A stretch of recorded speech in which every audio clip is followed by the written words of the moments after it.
Hello and welcome back to Georgesgamingguide. So today I'm going to be doing a build and review on the Lion Knights Castle set number 10305, and this is made out of 4,514 pieces. So it is a whopping amount of pieces, and it's just going to be, by the looks of it, a huge set. Now this set does include 22 minifigures. One is unique, which funnily enough is just skeleton, that's sort of in like the prison / dungeon. The other minifigures are 9 Lion Knights, Lady of the Brave Lion Knights, a Majisto Wizard, 3 peasants, a forestman, 1 forest girl, 3 black falcon knights, and a Tavern Keeper. So here we've just got like the front of it, and then we've got the majority of the characters out front, the Black Knights approaching, and all of the Lion Knights in the castle. On this side it's just another view of it, but more interestingly, in my opinion at least, on this side we have got a 90 years of play, and here, set number 375 I believe it is, yep, is the original Lego castle from 1978, which I do think is really, really cool. Well, that's getting off subject a bit, so let's go back to the set itself. So we have got the full back, or what's on the inside of it if you open it up. It looks like the so this is just a picture of it all together again, and this is show that the portcullises can go up. I do believe that the drawbridge can go up as well, I think. Not 100% sure on that, but I'm pretty sure that it does. And yeah, so this is gonna, in my opinion, look absolutely incredible when it is built. You'll probably see me in different clothes over and over again through it, because obviously this is a huge set. And with me doing it by myself, it's going to take quite a few hours, so over a few days. And yeah, so without further ado, let's get straight on into building.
Hello and welcome back. I hope that you enjoyed the intro build, and we're going to get straight on with the minifigures, I should say. So we're going to start at this end and end at this end.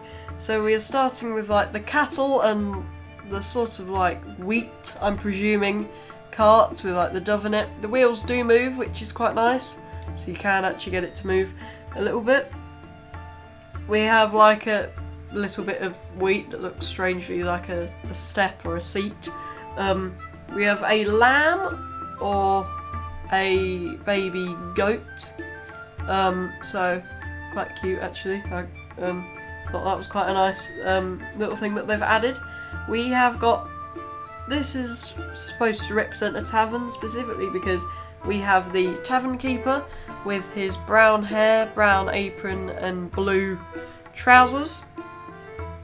Then we have the peasant woman with her massive cup of what I presume would be beer or something, not 100% sure what it would be. So her white hair and then the green dress with like the brown belt. Then we have the peasant man with his like rake, I guess you could call it, pointy blue hat, green or turquoise-ish shirt, and then the dark brown trousers. And something that I do like that LEGO has done is they've sorry, I'm knocking over minifigures, is they've made it like how it is before. So they've gone back to a tradition of having the minifigs being yellow, which is how they used to do it. So I do think that is quite nice. They did a really good job with that. So we've got the peasant boy with the sort of like fluffed up hair. He's got dark blue trousers, then he's got blue, dark blue and a pink top, so most of the pink is at the top of his chest and at the top of his back, but he has got some like, they almost look like scratches on the side of his arms. And then we have got the Majisto Wizard, him with his like classic green staff, pointy blue hat, blue wizard robe, I guess you could say, big white beard, and then like his bag. So I think that it's quite good that LEGO's done with the stereotype. It's a really big chance to take, but I do think that they went about it really well, and it has really paid off. I've heard that a lot of people like this. We have got the forest woman, yep. So her, with again her pointy hat, the like red feather, her quiver, and then she's in like red and blue with the brown belt. Then it is the exact same forest man, just he's got like a guitar or a banjo. I presume it's a guitar. I'm not 100% sure though, but yeah, again, he is like red and green. Then we have the forest girl. So we got her with her like ornament in her hand, long brown hair, and then same as the forest woman and forest man, sort of like the red and green and then the brown belt. We have now got the falcon knight. So he's got like his black and yellow banner, his sword, then his helmet, and then the black and grey falcon knight banner, or symbol, I should say. Now we have got the falcon knight that was told to carry everything. So he's got his flag, the massive backpack of probably what these two knights have, another one of the helmets, a stick to help him carry everything, I guess, so it's easier to walk. Now we have the last falcon knight, which is like the actual knight, the one on the horse. So he's got this like armour piece on the horse. Everything in this set's printed, by the way. We've got the like jousting helmet almost, with like the black feather coming out, the black sword, and then the shield with the Black Falcon Knight symbol, I guess you could say. I don't know why the horse is at an angle, to be honest. Or it was, it's not now. We've got the, so we're now going on to the Aligned Knights. So first we've got the one with the like Luke Skywalker kind of haircut. And he's like red and blue with in the middle of the blue and yellow Lion Knight symbol. Now we have got the like slightly older minifigure, so he's got like the bowl cut, the a thick black mustache. He's got his metal chest piece, sorry, and then he's got the same printing as the other Lion Knight. Sorry, I'm gonna stumble on my words, probably. I usually do, to be fair.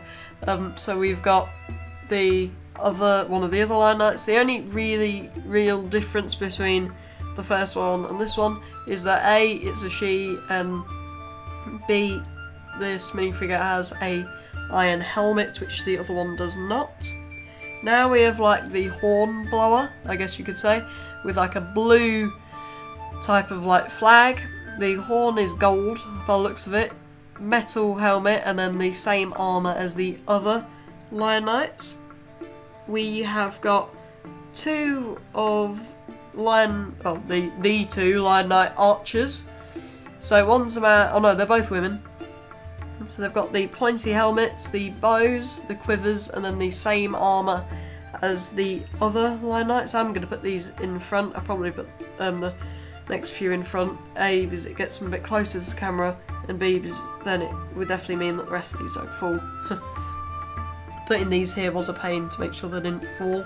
So we've got like the older Lion Knight now, so he's got the same circular helmet as the third one. He's got his like Dane axe, if history is what they've gone for here, depending on when this is sort of like based on. Then he's got the same blue and yellow armour as the other Lion Knights, and some of the minifigures I will just put back. So we've got like another Lion Knight, so he's got the blue and the blue background with the yellow lion for his shield with the red around it. He's got his sword, the blue feather, his like visor kind of a piece, and then the same armour as the other Lion Knights, so not a huge difference. Here we have the main character with a difference other than the lady of the Lion Knights. So he's got like the red feather with the, again, probably Dane axe. He's got the yellow and blue shield, with the blue being the lion this time. He has like the old space helmet with the visor over it, which I think is quite nice, going back to tradition. And then the horse has a red and blue side to it, and then it has got also the lion that's yellow on either side of it. Sorry, as I did mention before, I think they will probably fall over from time to time. Now we have the lady of the Lion Knights, so her with her like yellow feather at the top, gold visor piece with again the space helmet, the red, yellow and blue like shield, the massive sword, the cape, and then like the white trousers. And then you do also get the hairpiece for her with like the crown in it, which I do think is quite nice. And yeah, so now the video is going to cut and we're going to go straight onto the inside of this castle. So this is it. This is the model. And I think that the inside of this is really nice. Do I prefer one half to the other? Absolutely. I think this half is much better than this, because there's a lot of just empty space on this half, and some of the parts of it, they've just put stuff in it to fill up space, and it's really made unnecessarily what I'm trying to say is stuff that doesn't need to be there. They've put it there to try to fill space, and that's one of the things that you never want to do with the model, in my opinion, because you don't want to put something there to fill up space. You want to put it there because it looks nice. It very well may fill up space a bit, but that's not the main purpose of it, and that is exactly some of the main purposes of some of this model. So I'm going to start with this side, and then I'm going to see if I can get to that side by just reaching. So over here we have like a chest room at the bottom. We have a little ladder that goes up to like an armoury. We have a bit that goes to a smaller portcullis, which you can see moving on the inside there, to a little outside bit, which I will show you now actually. And then there's quite a nice like secret to this outside bit. So there's an outside bit here, where there is, you're actually at the moment looking at a secret base, because this rock moves, and then you can look in. I'm trying to get it at an angle where you can see in. So there's a bow on the back, there's a sword here, and then there's like a woodland shield. If any of you have played, if anybody who's watching has played Third Age Total War, it's like the Wood Elves kind of a shield. And if anybody's watched Lord of the Rings, it's kind of like a Wood Elves shield. Now, if I can get this back open, I do apologise. But yeah, so that's this part. So now we're going on to the main part of it. So we've got like a prison / dungeon. So there's 2 jail cells, there's this one, then there's this one with the skeleton in it. I do apologise, in the intro I did say that it's a unique minifigure. It's actually not, I believe it's the only minifigure that isn't unique, so quite the opposite. So it's literally the opposite to what I said. So that was a bit of a shame, I do apologise about that. So we've got like the portcullis here that you can see in the background. So I have so at the top you have something that you spin, which you'll see makes it go up, which only goes up a certain amount. Then there's a locking mechanism which just locks it into place. So you will see also the top of it go down. That is the drawbridge. It's an actual working drawbridge, which I think is really nice. It just goes down to like a slope. And I think that the way that's been designed is incredible, and I love it. I was playing with it right after I built it for a while, specifically because of that. And it's, you know, it's one of these sets where Lego has smashed it and they've done really well. So this locking mechanism, you hold this bit to the side, and if you hold it for a couple of seconds, it will make the whole of the portcullis fall down, and then it's back to normal. So yeah, I do like the locking mechanism as well. I think that's quite a nice added feature. So now we're on to this half. So we have like a representation of the 1978 Lego castle in like toy form or planning form, maybe, I don't know. In this, so that was Dad's video on Wednesday, just gone. So if you haven't already, make sure that you like and subscribe, and make sure that you comment on this video, and that you also check that video out and like and comment on that, because I think it's incredible that we actually have that. So I really recommend that. I think that it's a really cool set. And also comment down below if you want us to do like a video or a live stream on a comparison of the 2 models as well, because we probably will, but you know, we'd like to know if you'd like to see that as well. So we've got like a here, like the main living room. So we've got a piano at the side of it. Sorry, I'm looking at a screen just to see that I'm pointing to the right thing. Piano, then a little fire here, and then like a corridor that just goes out to like an out bit, which I will show you a bit more after the inside. So then we also have like the cooking room. So we've got some food and some drink, again some food and some drink on a shelf on this side, and then here you've got the main oven, and then you've got like the hot water or the water at the side. Then here we have got the like water wheel. So on the inside of here, just see if you can see the wheel moving on the inside, because when you can, it is picking it up on the camera. When you move the water wheel, that bit on the inside does move, and I think that's a really nice feature. So that's where they used to grind the wheat, which would then which they'd then make into bread. So that shows that process, and we've got like a bag of wheat or grain, and then there's a piece of bread in the side bit in the room next to it as well, just that way.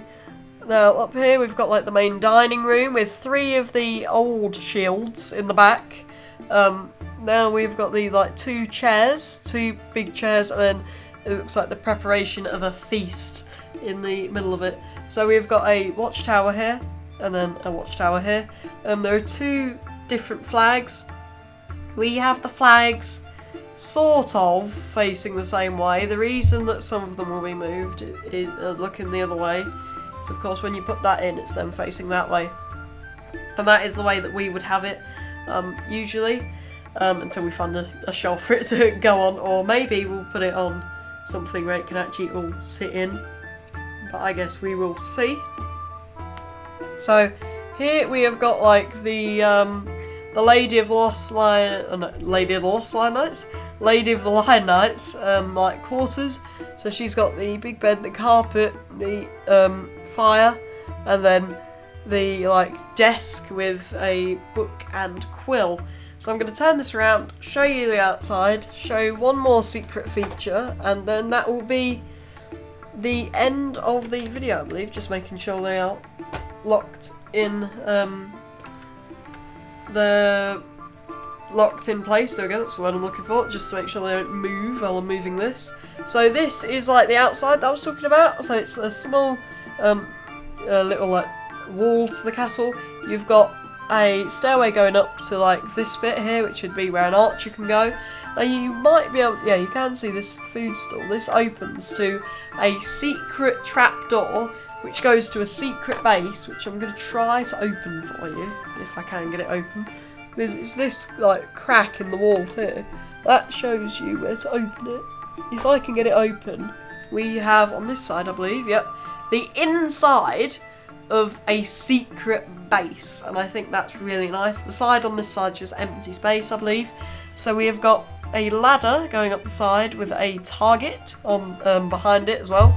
So we have got a 2 chairs, a little torch, and then a map, and then we have got a bow in the background. Sorry, just going to check. Haven't seen this in a while. No, it's another candle in the background, a bow on the wall, and then a sword in there as well. So yeah, this set overall, I'm not going to clip this back into a place, by the way, just so that you don't see me trying to struggle to get that back into place. Overall, this is a really, really nice set. I would really recommend it. I had loads of fun building this, and it's just one of those sets for all ages. And one more thing I'm going to show you is here, this wall bit, just here. They've put, instead of 1x2s for the flexibility, they've put 1x2s, but they've got like, one of them's got the hole in and the other one's got the pin on the side of it. So you can, so it just moves. However you move it, it moves. So I think that is really nice, and it's just, overall this set is amazing, as I've said before, and I really like it, and it's honestly one of my favourite sets that I've ever built. And I think that LEGO's done an incredible job on it. So thank you, LEGO, for making this set. It was really fun to build, and I would really recommend it. And yeah, so thank you for watching, and I'll see you next time. If you enjoyed today's video, make sure that you like, subscribe, and leave a comment your thoughts about it. And also make sure you watch out for this Wednesday's video, which is going to be me building Dom's charger.